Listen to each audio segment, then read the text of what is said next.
নমস্কার, আজীবন কেয়ার সেন্টারের পক্ষ থেকে আমি ডায়েটিশিয়ান শ্রেয়শ্রী চলে এসেছি নতুন একটি ভিডিও। আমাদের সকলেরই প্রায় নিয়মিত চা কফি খাওয়ার অভ্যাস আছে। রাত জেগে কাজ করতে গেলেও আমরা একটা স্ট্রং কফি বানিয়ে খেয়ে নেওয়ার মধ্যে সবাই প্রায় অভ্যস্ত, কিন্তু এটা কি আদৌ উচিত সেই সম্পর্কে আজকে জানবো। তাহলে চলুন শুরু করা যাক। ক্যাফেইন হলো একটি প্রাকৃতিক উৎসেচক যা সাধারণত চা, কফি, চকলেট, এনার্জি ড্রিঙ্ক ইত্যাদিতে পাওয়া যায়।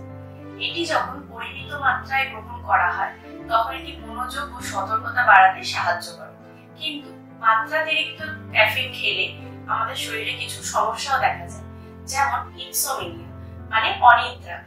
এছাড়াও হাই ব্লাড প্রেশার, হাত পা কাঁপা, মাসল পেইন ইত্যাদি সমস্যা দেখা যায়। অনেক সময় অ্যাংজাইটি আর ডিপ্রেশনও দেখা যায়। এই সমস্যা থেকে মুক্তির জন্য আমাদের ক্যাফেইন ইনটেক যত সম্ভব কম করা উচিত। পর্যাপ্ত পরিমাণে আমরা খেতেই পারি, কিন্তু অতিরিক্ত খাওয়া উচিত নয়। এছাড়াও প্রচুর পরিমাণে আমাদের জল খেতে হবে।